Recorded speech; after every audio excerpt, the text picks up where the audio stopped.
Tere! Täna vaatame sügavamalt robotite hingeellu, vaatame seda, miks üks aparaat maksab 1000 ja teine 4000 eurot ning süveneme natukene nende tehnilistesse erisustesse. Mis on roboti ülesanne üleüldse? Robot on loodud selleks, et ta meie eest teostaks ära tüütu niidutöö, jättes meile rohkem aega oma muude hobide ja harrastustega teostamiseks. Robotniiduk ei ole täpselt mitte pelgalt niidumasin, aga võime teda naljatledes müüa ka 2 ühes tootena, ehk siis niiduk, kaldkriips, mutipeleti. Sest kliendid, kes on endal võtnud kasutusele robotniiduki, on täheldanud ka muttide ja vesirottide krundilt lahkumist. Aga see pole veel kõik. Kindlasti on eri kallidusega masinatel ka väiksed tehnilised erinüansid. Esimene suurem erisus ilmneb masinate lõikeorgani ehituses. Tavapärane levinud süsteem on niinimetatud lendterade või žiletiteradega süsteem, mis jätavad hea lõike ja säilitavad ka masina lõikeorganit, juhul kui tera peaks põrkuma maas vedeleva mingi võõrobjektiga.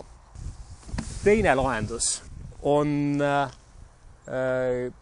jäik kolmik- või neliknuga, mis siis lõikab väga tõhusalt ka ülekasvanud ja tihedat muru. Teine asi, erinevatel masinatel jääb niitmata servadest päris suur osa. Ehk siis siin jääb niitmata servast 11 sentimeetrit. Sellise masina puhul circa 9 sentimeetrit. Servatrimmimisfunktsiooniga masinate puhul jääb see niitmata ala sinna 5 sentimeetri tuuri, ehk siis me saame enda peenra ääred, jalgradade servad väga kenasti ära viimistletud. Samuti on kasutaja jaoks väga oluline ka niidu kõrguse reguleerimise käepärasus. Siin on kasutatud erinevaid viise, kas on toodud see reguleeriv nupp seadme üleosasse, nagu on see näiteks Worksi või K-Padeti suurematel aparaatidel, või siis viidud niiduseadme kõhu alla nupust reguleeritavaks.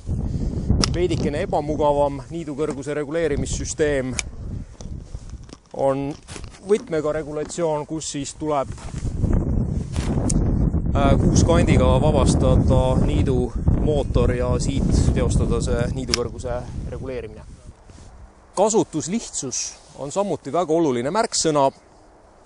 Paljude aparaatide puhul seisneb see selles, et tõsta masin välja karbist, märkida maha piirdetraat, mis siis piirab roboti tööala ning panna masin tööle. Samuti on erinevatel masinatel ka erinevad seadistusvõimalused, et eksisteerivad lihtsalt ühe ala aparaadid, kus siis masin leiab aianurgad oma intelligentsi järgi üles, kuid üldjuhul tänapäeval enamikel aparaatidel on võimalik ka seadistada 3 või 4 erinevat tsooni, anda ette nende suurused ja asukohad ning me teame, et need saavad kindlasti ka kenasti niidetud. Üldjuhul robotniidukid toimetavad ühe loogika alusel, ehk siis nad sõidavad mööda etteantud tööplatsi juhusliku liikumise põhimõttel, ehk siis liikumises põhimõte puudub. Küll aga on siin näiteks Worksi aparaadil selline omadus nagu tehisintellekt, mis tagab selle, et nurka sattudes masin pöörab sinnapoole, kus tal on rohkem ruumi. Viperi toote puhul tooks välja selle, et kohates nüüd niidetaval pinnal tihedamat või ülekasvanud muru rakendub spetsiaalne intelligentse spiraali niitmisfunktsioon ja sellega tagatakse siis väga suur niidujõudlus. Üks asi, mis nagu väikeste arvutitega, mis muuts, kui väike arvuti see robot meil on, kaasneb, on erinevad tarkvara uuendused. Et mõningate aparaatide puhul, nagu näiteks see Works, on võimalik tarkvara uuendus ise kodulehelt alla laadida ning teha läbi USB pistiku siis tarkvara uuendus. CapCadeti ning Viperi puhul tuleks pöörduda volitatud hooldekotta, kus siis see töö teie jaoks ära tehakse. See oli põgusalt robotite hingeelust kõik. Juhul, kui soovite lähimat informatsiooni, siis astuge julgesti läbi lähimast aiatehnika ekspertide kauplusest. Aitäh!